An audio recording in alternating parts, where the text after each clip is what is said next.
Hi, I'm Shelley Danko-Day, a food systems nerd with a passion for rethinking the way we eat. And this is With Bowl and Spoon, stories of food, community, and how our personal relationships with food grow and evolve.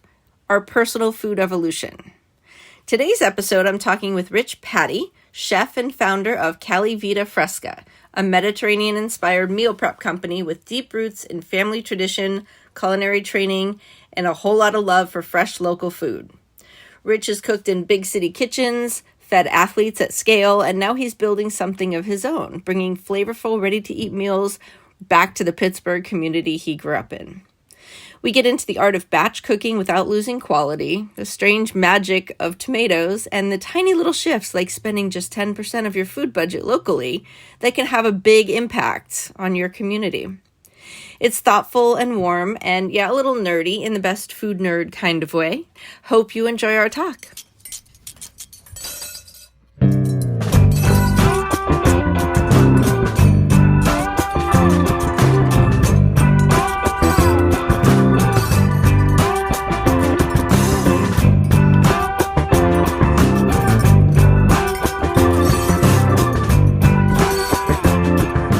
Hey everybody, welcome to With Bowl and Spoon. I am here today with my guest, Rich Patti from Kali Vita Fresca. Hello there.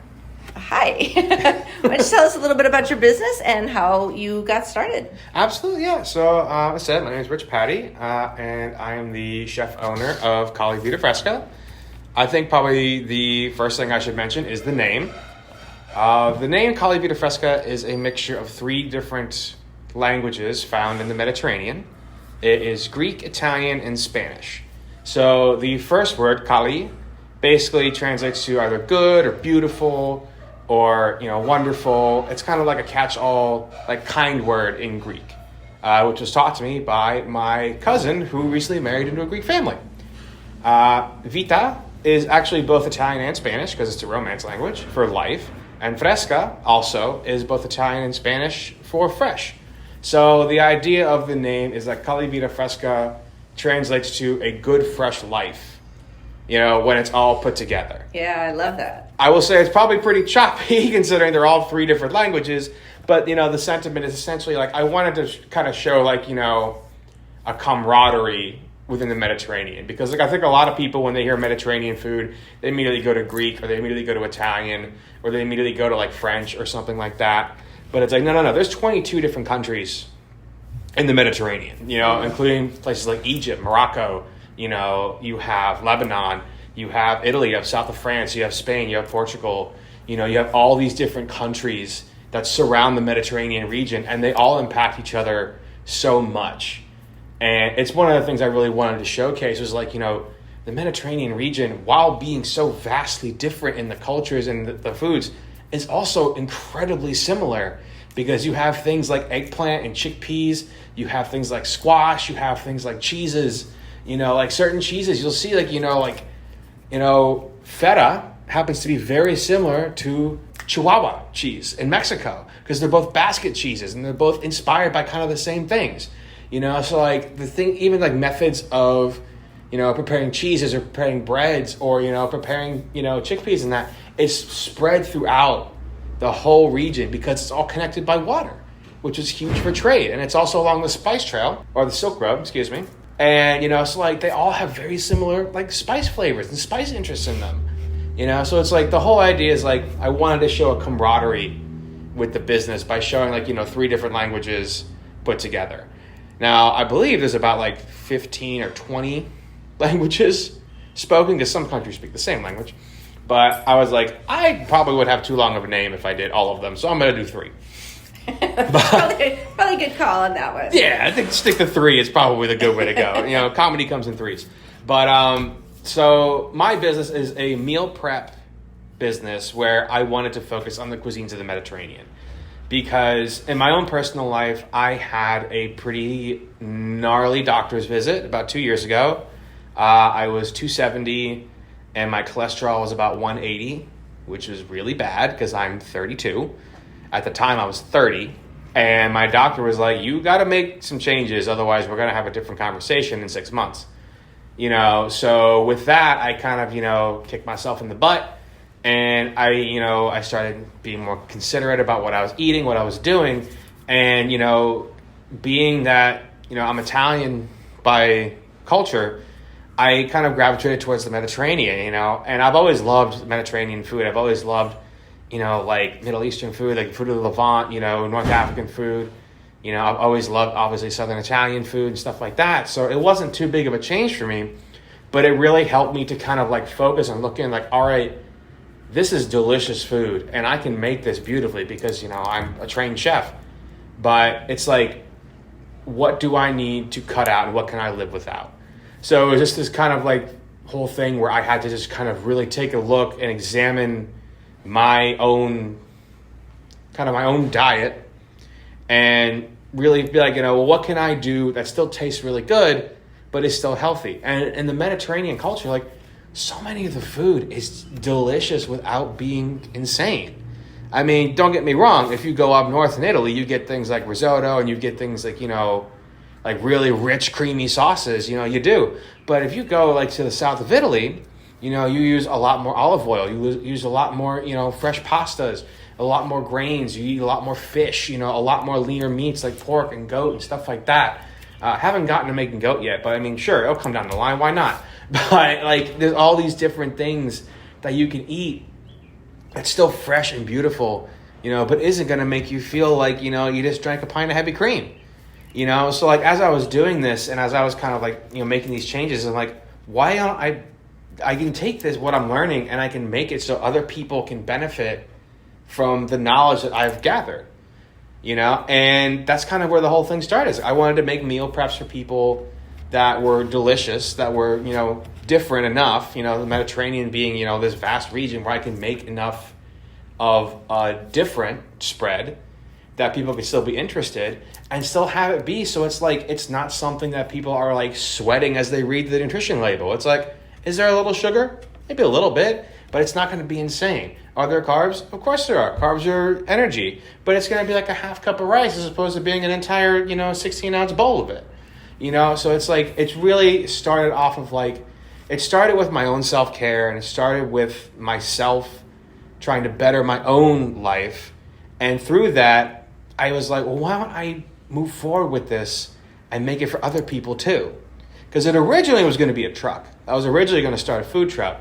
But as I was doing more research into it, I found out that with the meal prepping, it costs a tenth of the budget. It takes about a third the time to start up.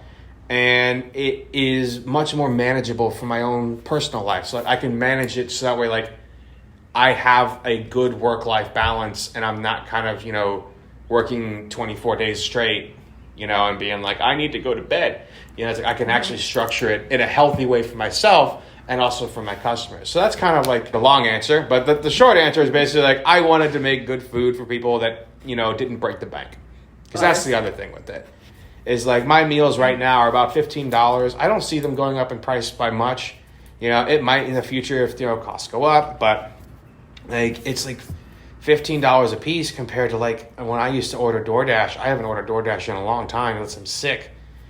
Like you get $27, $28 for one person. Whereas like you come to me, the only caveat is you got to pick it up. Is like it's $15 a meal, right there. That's perfect. You buy a meal for you and your partner. It's $30 spent. You don't have to go out to eat. You can eat it in the comfort of your own home.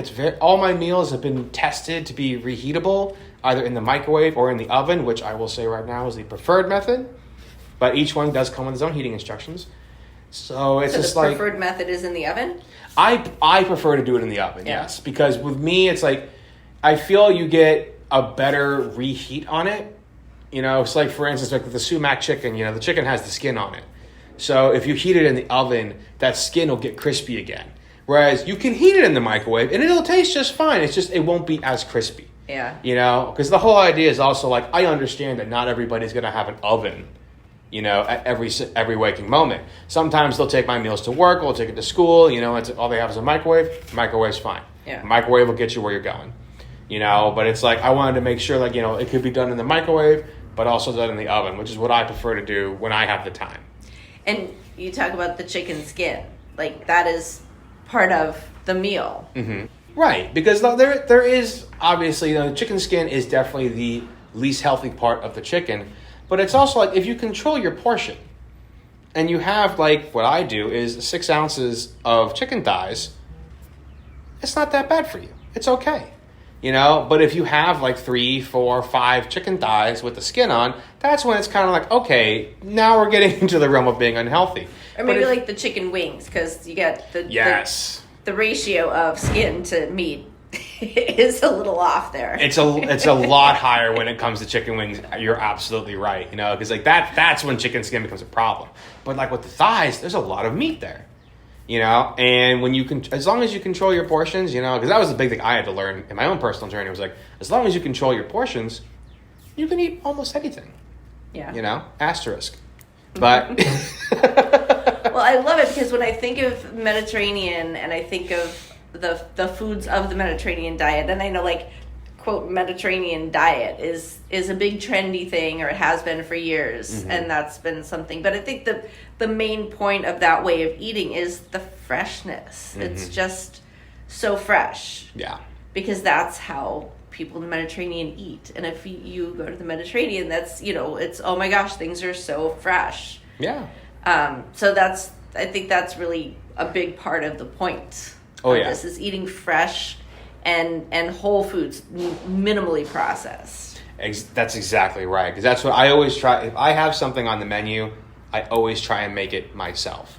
So like if I have like for my tomato sauce, I will either get the freshest canned tomatoes I can, from a reputable supplier, or I'll just concasse them myself, like boil them, skin them, put them through the food mill and just do it myself. What's the word you used? Concasse is a term that we learned in culinary school where it's basically a fancy word for like you score the tomato, you boil it for 20 seconds, you put it in ice water and you peel it. Ah, okay. Yeah, it's a very fancy frou-frou word for...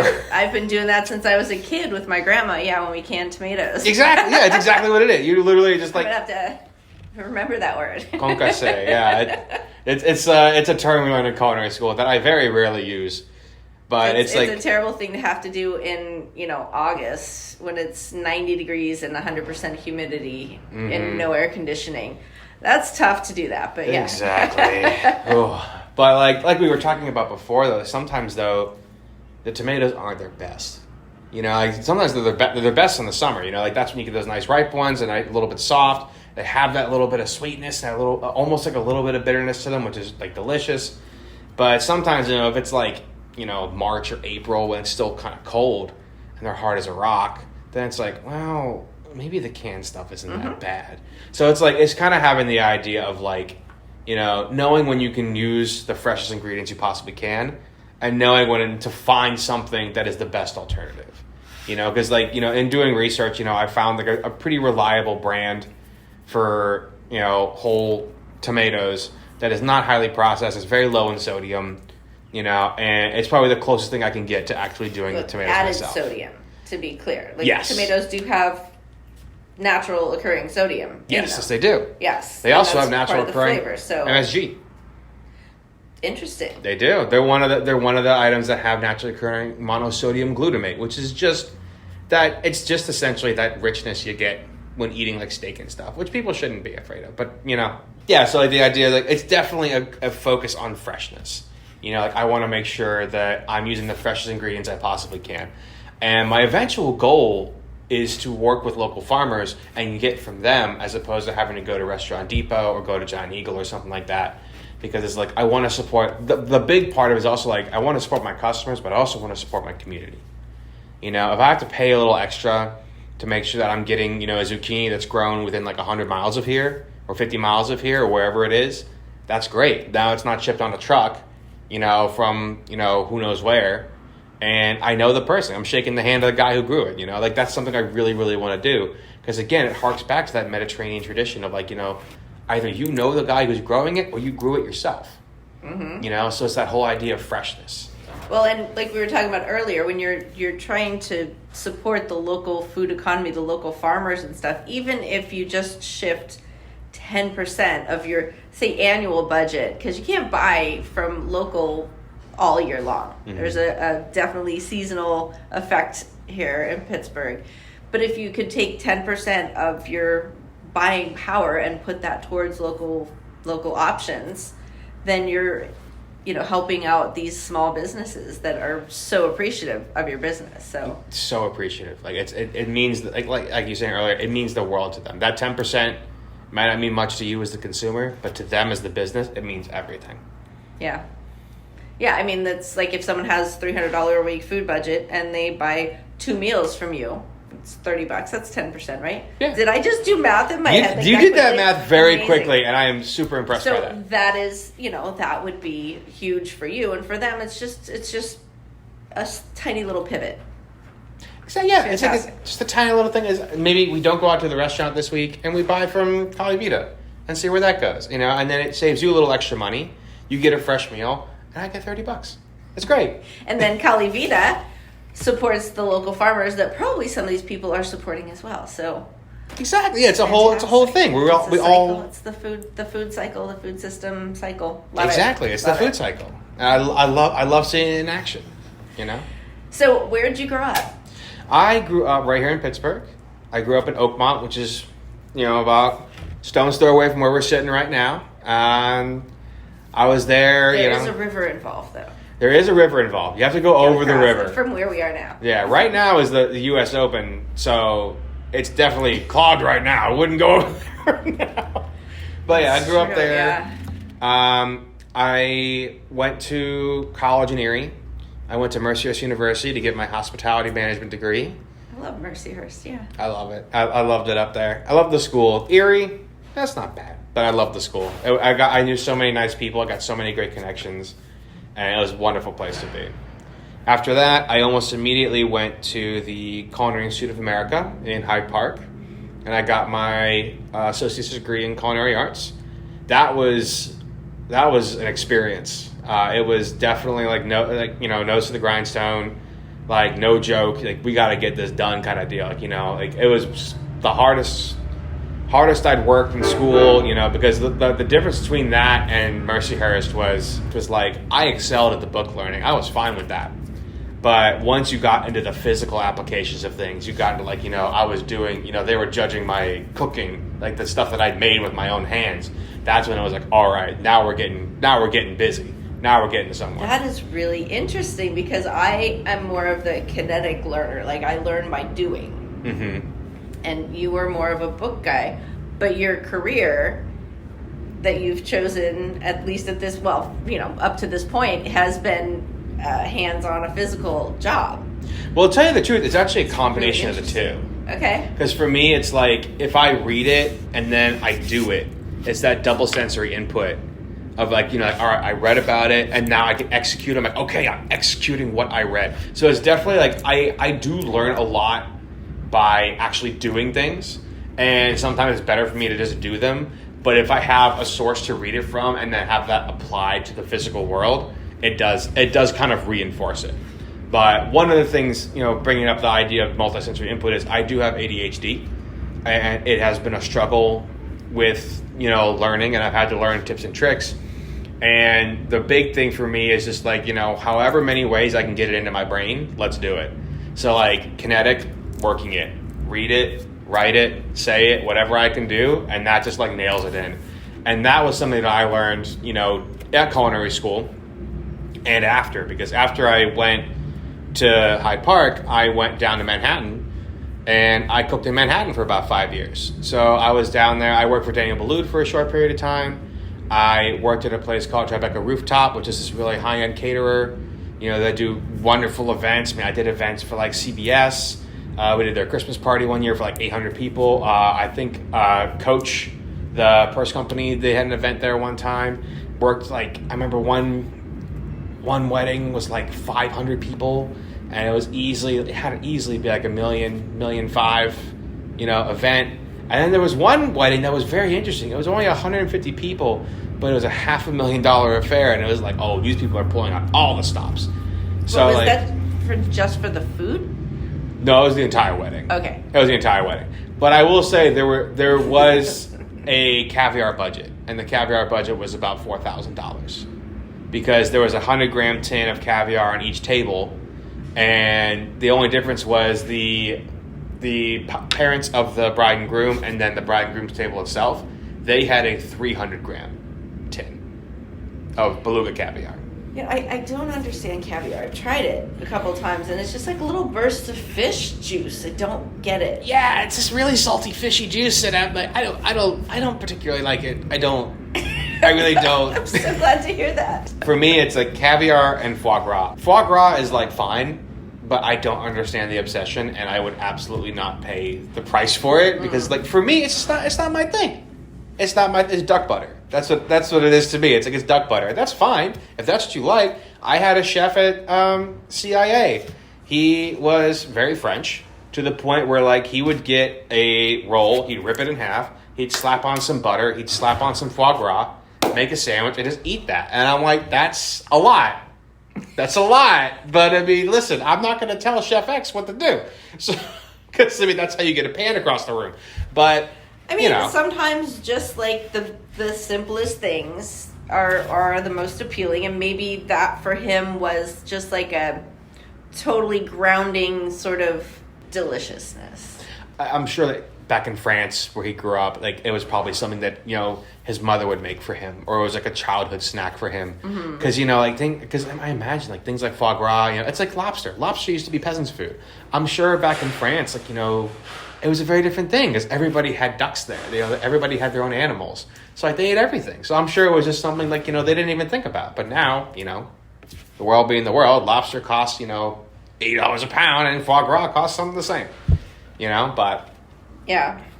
So anyway, that was a bit of a tangent. I apologize. No, we're both tangenting. So I worked at Tribeca Rooftop where I learned a lot about bulk prepping and bulk cooking, which applies a lot to what I'm doing right now. So I learned how to keep the quality while also making en masse. And I was there for about 2.5 years, and I really enjoyed that. But after that, I hopped over to John George.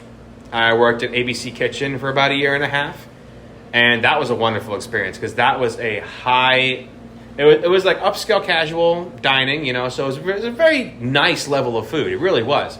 But it was high volume. Like a slow night for us was 250 covers, and the busy nights for us were like 480, 490, 500. And I remember there was one night I was there. I was working the pasta station, and my sous chef was working grill because our grill guy called out.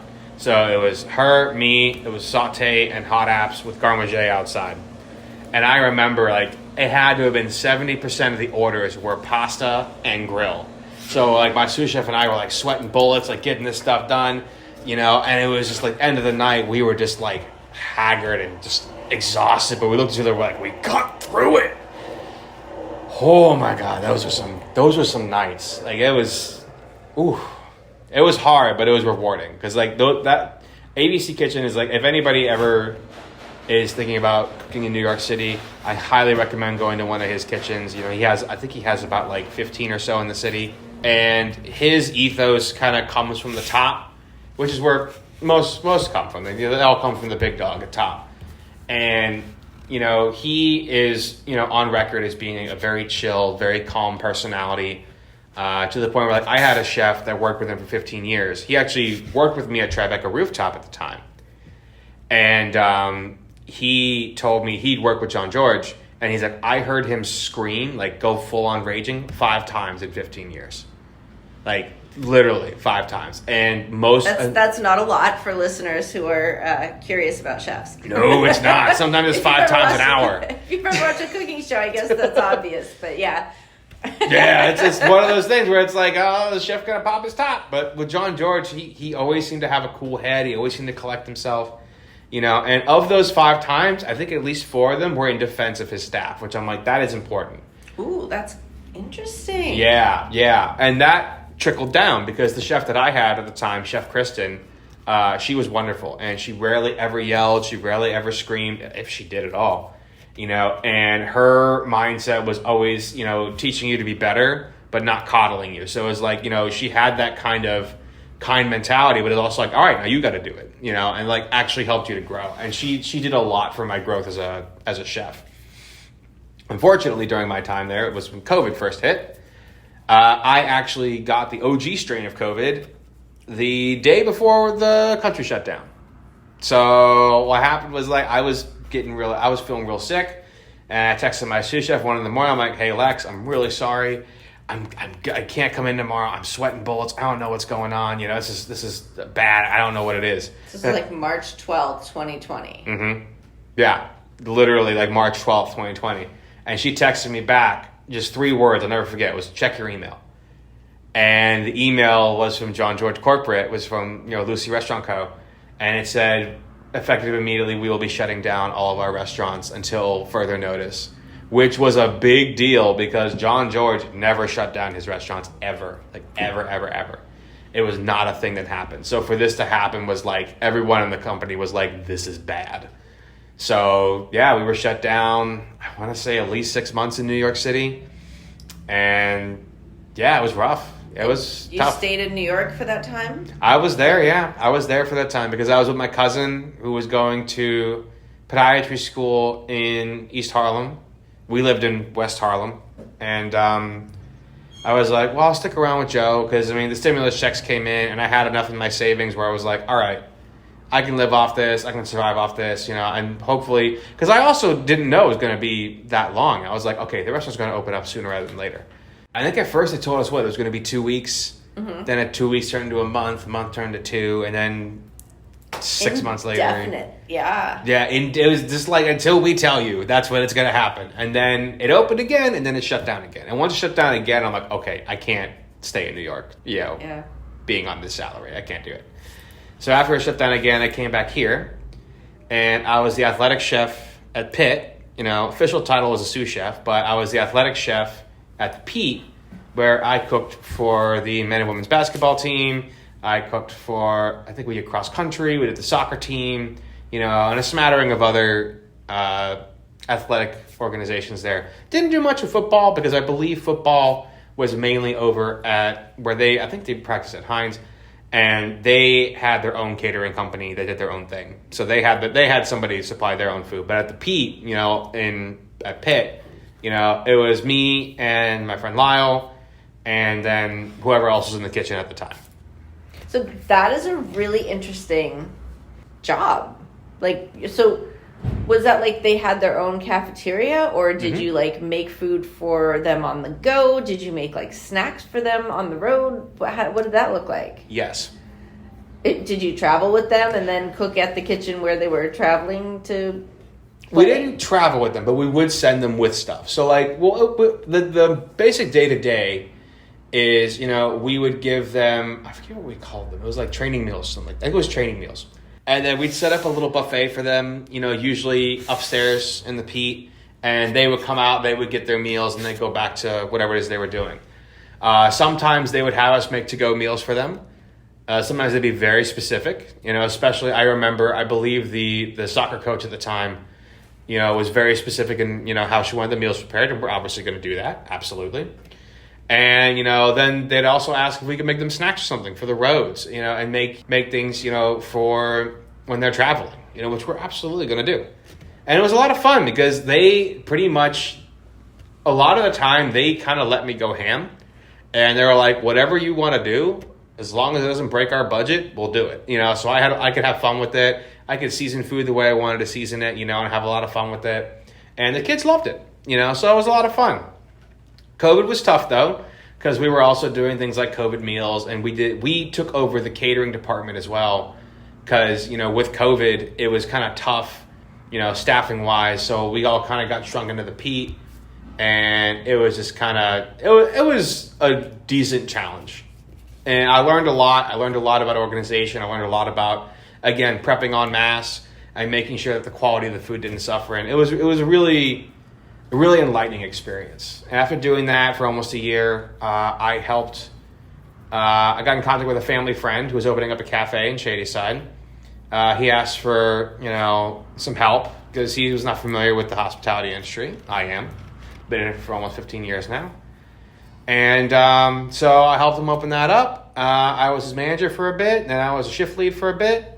And then we parted ways in January, and that's when I started this.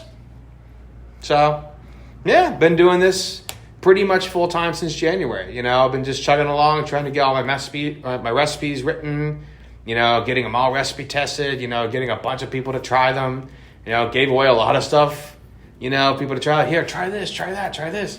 Because I really wanted to get a diverse opinion. And, you know, now here we are halfway through the year and website's up and running. Orders are coming in and feeling good about it. That's great. So how did you eat when you were feeding these athletes? Did it differ from how you eat now after you had that moment of aha with your doctor? Oh, it was vastly different. I mean, with the kids, you know, they were eating, you know, vegetables. We got them fish. We got them this. We got them that. We always made sure they had healthy food. I think by the time I'd gotten home, I was working 10, 12-hour days. I was exhausted, and I just was like, I need food, sustenance now. And that was pretty much it. So it was like, you know, it was a lot of DoorDash. It was a lot of Chinese food. It was a lot of, like, I don't want to say bad food, because it's not really bad. It's all moderation. But it was all food that I was like, I was definitely not eating the way I should have been eating. Because it was, my brain was like, I spent all this time and effort and energy at work, you know, cooking for the kids and doing all the stuff for the kids, you know. And you come home, like, the best analogy I have for it to this day is, it's like being a mailman, you know, working 8-10 hours a day as a mailman, and then coming home and your wife's like, let's go for a walk. And you're like, I just walked all day and you're gonna make me come home and walk more? No. It's exactly like that with me. It's like I spend 10, 12 hours cooking, and then I come home and I'm like, I don't want to cook for myself. Yeah. It's more work. And then just DoorDash, boom. One of the things I used to do, actually, after we'd be done, is we get out like 1 or 2 o'clock in the morning, is I'd go right across the street to this bodega that was the complete opposite of what we were. You know, we were upscale casual, you know, we were doing all this beautiful plating, you know, all these beautiful meals, you know, where like, you know, we had like fresh fish and all this stuff. I'd go right across the street to the bodega and just be like, I want a chicken parm. Just give me a chicken parm. It was greasy, it was fried, it was slathered in sauce and cheese, and it was gone. It was gone by the time I got to my train, because I'm like, this is exactly the thing of like, I need just food in my body. That guy's got it. Yeah. Give me the food. Yeah, I can think like a samosa or like even a hot dog would be something like the equivalent. I wasn't sure where you would go. Chicken parm is a little high end for what I was thinking, but okay, cool. It was not high end at all, I promise you. A sandwich. It's just a sandwich. Yeah. With some fried chicken cutlet, a little sauce, and like whatever you're picturing in your head, downgrade it by about like 3 or 4 steps. And that's about what it was. But it was exactly what I wanted in that moment of like, I just need food. Give it to me. And I tell you what, it did hit the spot. And I got to give credit to that bodega. If I remember the name of it, I would say it. But I got to give them credit because they got me home. Yeah. They gave me enough energy to not fall asleep on the A train, and I got home and I went to bed. But that was one thing that I actually did have to do, was like, because I know how to apply all that health knowledge and all that food, you know, like I know like exactly, you know, how much of each you should be eating, you know. Like, they didn't skip that in culinary school. That's all in there. They did not, nor in hospitality school, because I took a nutrition course in hospitality school, and I got 106% in it. How do you get more than 100%? Extra credit. I did extra credit out the butt, to the point where, like, nutrition was one of my favorites. I loved nutrition so much. It got to the point where, like, my teacher gave me a quota. You're allowed to answer 3 questions a day. Any more than that, you have to shut up. Because I was answering all the questions. It got to the point where, like, I'd be raising my hand, and she'd be like, not you. All right, stop smarty pants. We need to cut you off. Exactly. Because I was so fascinated by it. I love nutrition. I would have been a nutritionist if it didn't involve also, like, you know, med school and all that stuff, which is a lot, and is a lot more science that I can handle in my brain. So I became a kitchen rookie. It was great, you know, but like I loved nutrition so much, and it's like one of those things where like, I can apply it for my customers 100%, but when it comes to me, I'm like, or you were. Now you're better at that. Yes, I've become much better at it because I got hit with a hammer. You know, I mean, I got hit with the thing. I was like, hey, this is bad. This is really bad, and you have to change it. Otherwise, we're going to have to put you on medication to directly alter what you're doing.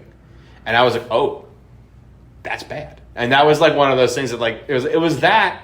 And it was also just like, you know, kind of like just having my parents sit me down and be like, Rich, this is a problem. Because my parents are both doctors, you know? So like when I told them about the results, I'm like, maybe it's not that bad, you know? And the doc was like, it's bad. I'm like, okay, well, he's trying to say that. And then my parents sat me down and were like, Rich, this is bad.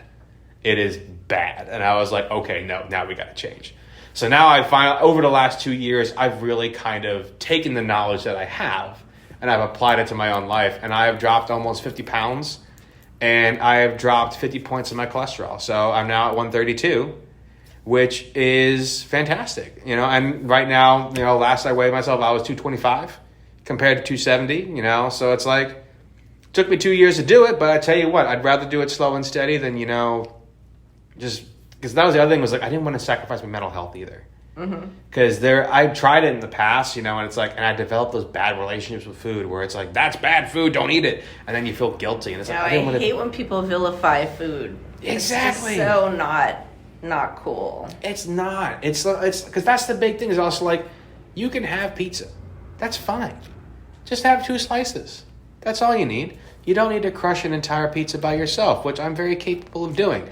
You know, but it's like, that's one of the things where it's like, you don't need 3 or 4 pieces of chicken. You can get 1 piece of chicken and sit on it. And if you feel like you need more, you can take another piece and then sit on it and wait and see how you feel about it. But yeah, again, it's like one of those things like I've tried Weight Watchers. Weight Watchers did not do well with me because that's what made me feel really guilty. I tried Noom for a minute. Noom was good, but it was also kind of expensive. And it was just like, the psychology was good, but the tracker wasn't as good, you know, because like, it's just like when you put stuff into the tracker, you have to really think about like, oh, I don't really know 100% what's in this. So you have to guess. And it kind of was like, eh.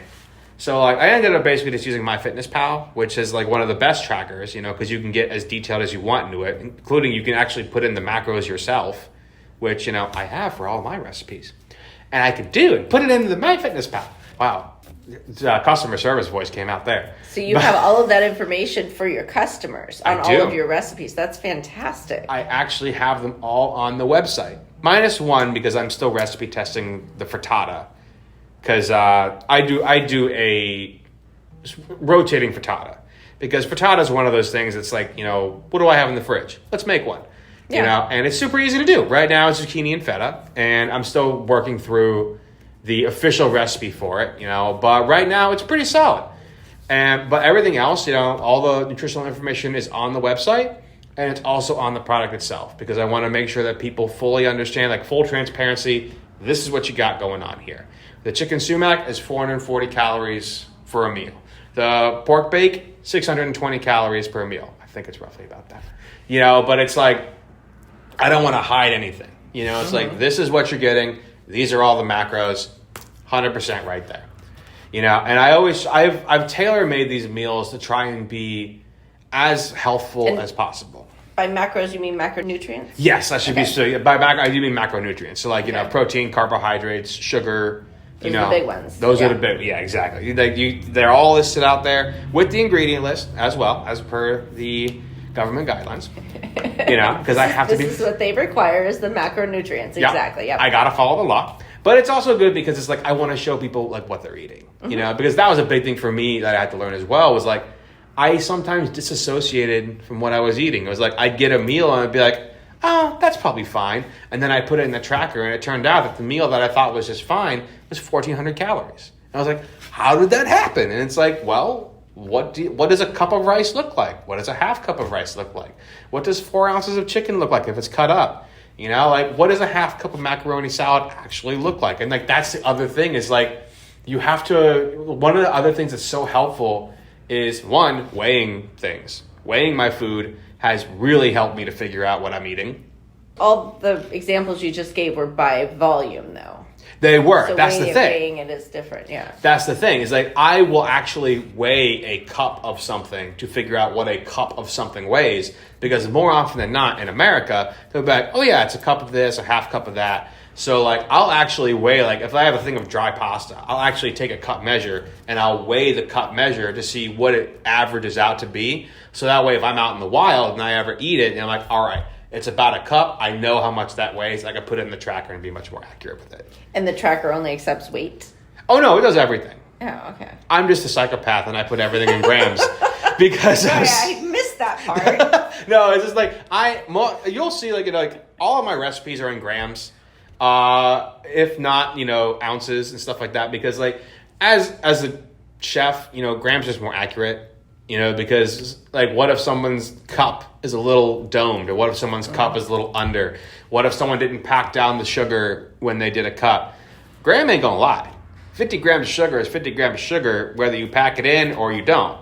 50 grams of flour, 50 grams of flour, whether or not you skim the top or you don't. So for me, to get like consistency every time, I weigh everything. And it helps me a lot in my own personal life, because like I just find that weighing is more accurate when it comes to the calorie count. So like for my cereal, I weigh my cereal. I'll look at Actually, yeah, that makes sense. Yeah, because like on the back of the box, it actually does have the weight. It'll say like 3/4 cup, but I put it in the parentheses, it'll be like 60 grams. I'm like, okay, perfect. So I'll weigh out what I need to do, I'll weigh out the milk, then I have exactly what I know to eat. And then I can actually see it and be like, wow. You weigh out the milk. Oh, I told you I'm a psychopath. There's no difference. Is there in like a cup to a cup to a cup of milk? Is there a weight difference? Could there be? Okay. It depends on the milk, really. Milk, liquids tend to weigh what the volume is. Like most, so water, stock, milk, those are like not complex enough to actually have more weight to it. Oil does not. Oil weighs more than what the volume is. That's one of those things where it's like those liquids, if there's more involved in it, then there's a difference. But if it's like water or milk or something like that, it doesn't. Typically, what it weighs is what the volume will be to like within 10 grams. You know what I mean? So it's like it's one of those things where it's like they kind of are almost interchangeable, so long as there's not like cream weighs more than its volume, or like things that are heavier, they weigh more than their volume. A little more concentrated. Exactly, yeah. So like things higher in fat will weigh more than their volume. Mm-hmm. But like water, milk, stuff like that, it's not as complex enough that you can weigh it and have it be roughly the same. I'm a psychopath. I'm not like a true psychopath. All right. I give myself a little bit of a break every now and then. All right, cool. Well, let's jump back a little bit because I'm curious about, you grew up with two doctors. Yes. Your parents were both doctors. Do you have any siblings? I have a brother. Okay, older, younger? Older. Okay. And you guys lived in Oakmont. Mm-hmm. What was that like? It was fun. It was a fun town. At the time, there were a decent amount of young families there. Where I grew up, we were the last house on the lane for a minute until other people kind of bought in. So, like, our little stretch of the street was nice and quiet. There was no real big city noise, so I didn't really hear that until, I would go to New York, because my parents are originally from New York. My mother is from the Bronx, and my dad's from Brooklyn, which is why everybody tells me, don't make your mother angry, because she's a woman from the Bronx. You will die. And they're not wrong. My mother is a lovely, lovely woman. I would not be where I am without either of them. They're both lovely, lovely people. Growing up in Oakmont was a lot of fun, and we had a lot of friends around there, a lot of kids growing up there. I do wish it was a little more walkable, but it was fun to kind of go down the hill and then walk along Main Street, Oakmont when you were a kid. You can go to Veltry's Pizza, or if you really wanted to go for a trip, you walk all the way to the end where the subway was, and really get your steps in, because, from Halton Road to where the subway was is about a 30-minute walk, and I lived 15 minutes up the hill. So altogether it was about a 45-minute walk. But, it definitely was nice. It was nice to have the quiet, because, where we were, it was just the four of us and a dog. So, like, we had our own little home, we had our own backyard and front yard and all that stuff. It was nice to have the quiet. But then you could also go to your friend's house, go play video games and stuff like that. And it was nice. And we would typically travel to New York once or twice a year, usually for like a holiday, like Christmas, something like that. And then we'd go to Brooklyn to my dad's parents' house, because my mom's mom unfortunately died when I was very young, and her father came to live with us. So he lived in Pittsburgh with us, until he passed away when I was in middle school. So her family was all here, except for her brother, who was in Seattle, which we would visit from time to time, which was nice to see. But so typically what we would do is we would go to Brooklyn for Christmas. And that was like our big thing, is that we'd go to Brooklyn to Grandma and Grandpa's house. And that's where all the cousins were there. And of course, me being Italian, we were Richie, Stevie, Mikey, Chrissy, Joey, Vinny. Repeat. Literally, all the E's. Yeah. And then there was Victoria, who kind of broke the combo, but it's okay. So like we would all be either, in a restaurant, in our own private room, because, we're a bunch of loud Italians and we're throwing a huge party, or we'd be at Grandma's house, and Grandma, I think one of the biggest influences of my cooking, aside from my own mother, who is a phenomenal cook, I have to give my mother a lot of credit. She was a full-time doctor and still came home and cooked for us. I got to give her a huge amount of credit. But another huge influence on me was my grandmother, because this woman would literally cook for about 30 people by herself in her own kitchen. She would easily make like 200 arancini. She would make, 10 or 12 lobsters. She would do bowls of pasta. She would make about I want to say 6 dozen stuffed clams, by herself. She just did it by herself. And you tried to help her. She's like, no, get out of my kitchen. Back when I was a kid, I was kind of like, oh yeah, my grandmother's insane. She's just really good at this. But as I grew up, I actually learned that Italians, when they came to this country, it's actually where we get a lot of the Italian food in America. It's because they were exposed to a level of food that they didn't have back in the old country, but they also didn't have a whole lot of space. So that's where spaghetti and meatballs came from, is because it was all one pot. You cooked everything in one pot. That's why the meatballs went into the sauce, things like that. So it was as I grew up, I really learned oh, my grandmother was just a master of cooking things, in one space. She was a master of figuring out where I can do everything, where I can store everything, how much in advance I get this done. And it's one of those things that kind of helped influence this, is because, now I have the ability to prep out and plan out and cook out, and figure out how long I have to do this, how I can do this while also doing that. And it's really influenced my cooking. So I have to give a huge shout out to my paternal grandmother, just for showing me how unbelievable you could be when cooking for people you care about. So I usually ask, what's next for your business? But you are this is going to be your first summer, right? Yeah, this is very much, I am still in my infancy. I'm still getting my feet wet, so to speak.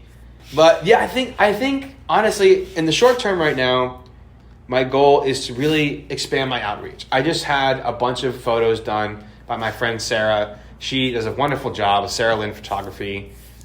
She is amazing at taking food photos, because she actually took pictures of my food in college for my senior capstone, and she's still doing it to this day. And she's a phenomenal photographer. And she came in and she took all these beautiful pictures of my food. She took nice pictures of me. We got some action shots of me cooking and plating. So I want to take these beautiful pictures that I have, and I want to make some nice ads, put them on Instagram, put them on these cards, get some more stuff out there. So that's in the short term. In the long term, I really want to try and reach out to gyms and to nursing homes or assisted living places. Places where people really want, ready to heat meals. Because it's one thing to be delivered to, but it's another thing to have these meals on hand and ready to go. Because it's if you prepare meals well enough, you should be able to reheat them. That's kind of always been my ethos, is a pizza should be good, fresh, cold, and popped in the oven, And that's kind of what I try and do, is I try and make sure that, my food is going to be good reheated. Because it's you're not always going to have time to make food fresh. So you should be able to make it so that way somebody can reheat it either in the oven, in a microwave, or even just eat it cold. I've had some people, my trainer personally, he's been a big help in recipe testing, because he's yeah, man, give me all the stuff. I'll try all the stuff. And he's oh, that's really helpful. Yeah. Oh, it was great. And I did my eggplant chickpea stew, which I'm really proud of, because it's fully vegan. It's a fully vegan option that I have, and it's delicious. And it goes on top of turmeric rice. And I was hey, man, what'd you think of it? He's yo, man, it was delicious. But I tell you what, man, I was so hungry, I just ate it cold, and it was still delicious. I was that's interesting. I didn't know I could eat rice cold, but cool. So, it's just one of those things where it's I want to make it so that way you can have delicious food that's fresh made, made within the last week that you can reheat yourself and not feel guilty, like getting a freezer meal out of the frozen section and popping it in the microwave. It's like, no, this was made fresh by someone local who really cares whether or not it tastes good. It kills me when people won't eat leftovers. Like, if either they don't take the leftovers or they take them and they put them home and they're just in their fridge for ages. But they'll buy frozen things and they'll how often do you get takeout and you're like, oh, it's not as hot as it was, so I'm going to heat it up. Like, that's a leftover immediately. Literally. It kills me. Where can people find your food and how can people, take advantage of your services? So the best place to find me would be online. You can go to www.kalivitafresca.com, spelled exactly how it is. I'm on Instagram, Kali Vita Fresca. I'm on Facebook, Kali Vita Fresca.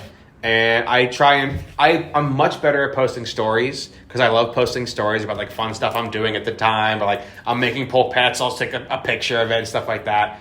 But you just look up Kali Vita Fresca online, you can find me right there. Everything is on the website. You go ahead and order on the website. The way it works is if you get your orders in by Tuesday at 5 p.m., they'll be ready for you that Saturday for pickup between 10 and 5 p.m.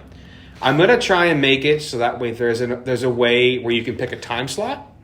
So that way it's like, okay, you can come between 10 or 11, 11 or 12, 12 or 1, something like that. But I have to work with Squarespace to figure that out.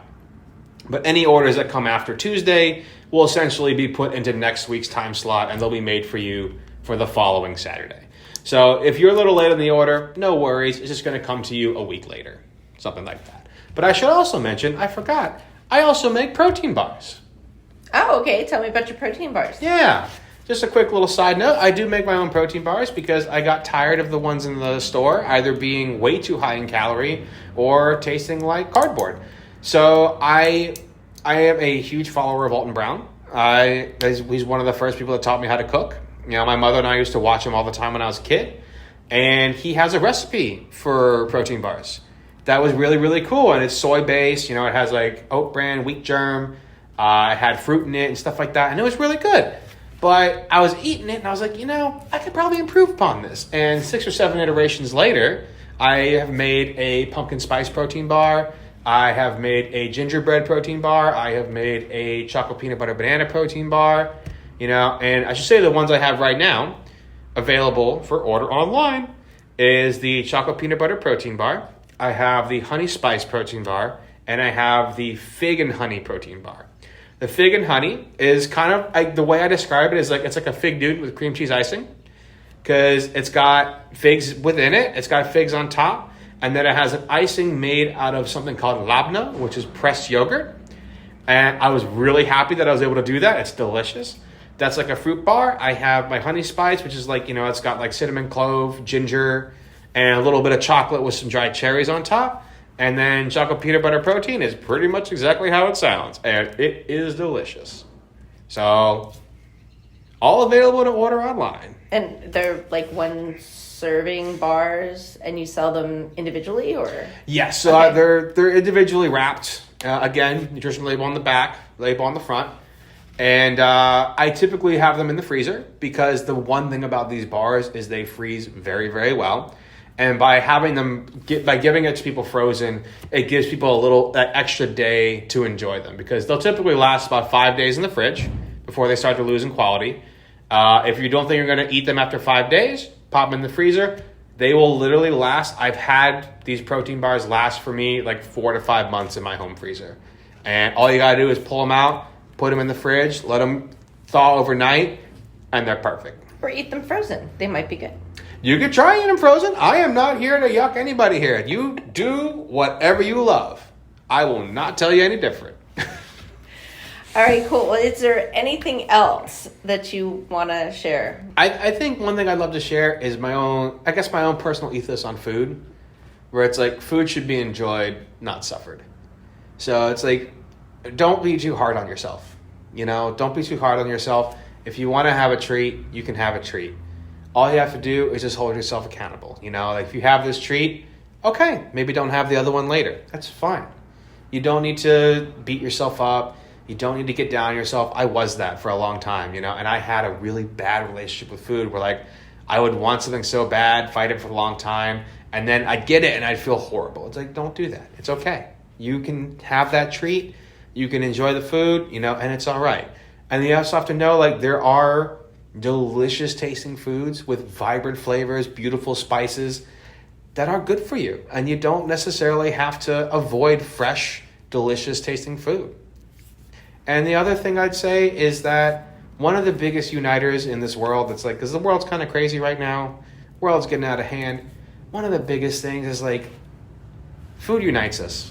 It really, really does. Because if you look at the Mediterranean region, you look at all the regions there, all the ingredients like eggplants, chickpeas, onions, herbs, spices, all these different things, you can find them in almost every single country. There's chickpea recipes in France and Italy and Greece, in Israel and Palestine, Lebanon, Egypt, all these different places, they have recipes for chickpeas. All these different places, they have recipes for eggplant.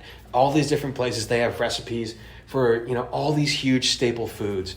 And it's like, you don't want to minimize the individuality of these places because they absolutely have their own beautiful cultures and their own beautiful ways of life.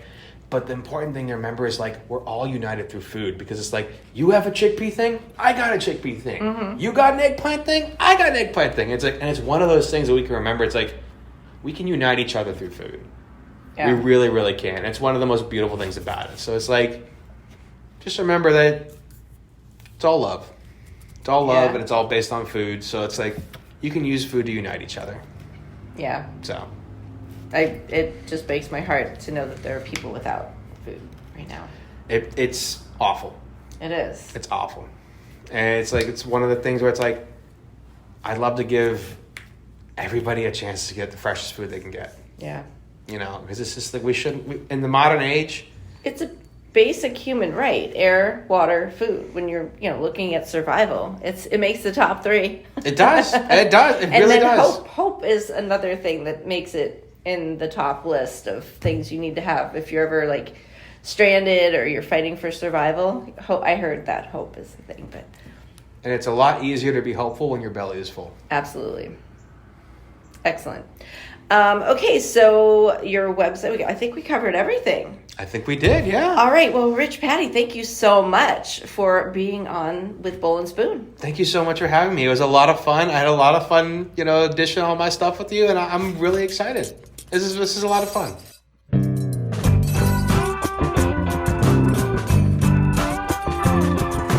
Everyone knows that food is cool. No secret. Eat that food with a bowl and spoon. Like that spoon. Everyone knows that food is cool.